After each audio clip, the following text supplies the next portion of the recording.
The story that I'm going to talk about today, you will find in John 4. It's usually called the Samaritan woman at the well. We all know that we live in a secular society, and yet this is a society which I believe is still desperately searching for answers to the meaning of life, in search of the spiritual, in need of well-being, but unsure of just how or where to find either. Why has this happened? What am I here for? How? Why? What? When? Science will answer the facts, but has no answers to the questions which lie beyond those facts. So let's now turn to the story of the woman at the well. Many years ago I visited the site in this story, Jacob's Well, which had a church built around it, but of course in Jesus' times it would have been in a type of marketplace and would have served as a meeting place when people came to draw water, usually in the cool of the day. As the story opens, we find Jesus tired and sitting alone at the well. The disciples have gone to find food. A woman approaches the well. She's a Samaritan, an outsider, and she has come at a time when she knows that there'll be nobody really there. She begins to draw water, and Jesus asks her to give him a drink.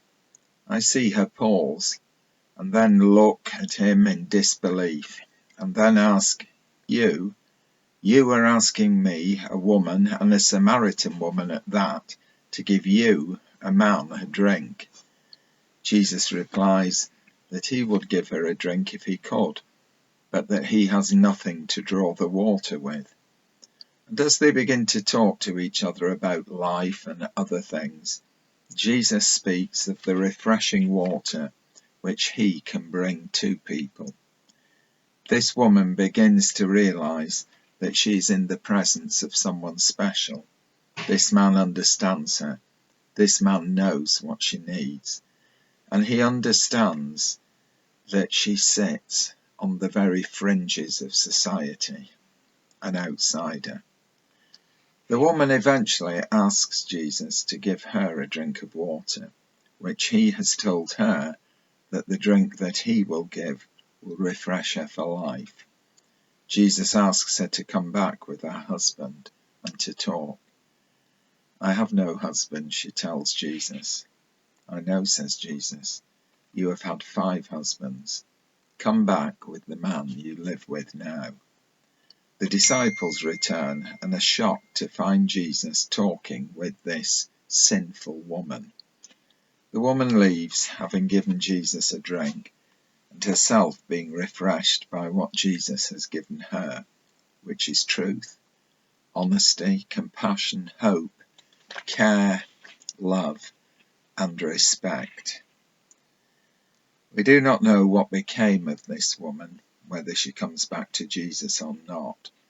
But I will guess that whatever happened to her, that her life was changed by that meeting at Jacob's Well in the heat of midday. The disciples urge Jesus to eat something, but he says to them, I have food to eat that you know nothing about. Then the disciples say to each other, Could someone have brought him food? My food, says Jesus, is to do the will of him that sent me and to finish his work. I seem to remember that when I visited Jacob's Well, that we were able to drink the water from the well. I may be wrong, because I drank from quite a few wells, but the well was most definitely within a church. The church had been built round it in order to protect this holy place and to preserve it for all time. And that is fine, but we sometimes have to be careful that we do not preserve things so well that the waters dry up.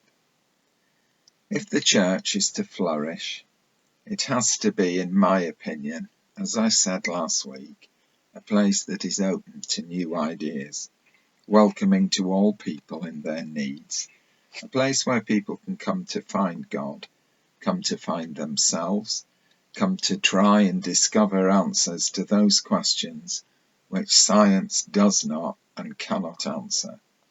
A place that is meaningful, a place that sits at the very centre of the community. The church has to constantly be changing and at the same time to be unchanging, if that makes sense. We have to be willing to adapt and change, but change needs to be meaningful, and it has to be done by recognizing the needs of its people. Jesus did not compel the Samaritan woman to do anything. Rather, he spoke to her with love and showed her care and respect. And because he did this, she responded in the same way, and she walked with him. Change is inevitable. We all know and recognize that we have to change. There is no option.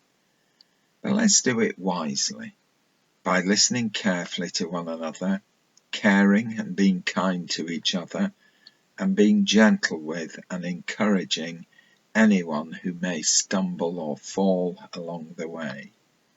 If we do this together, the waters of the well will always be there to refresh us.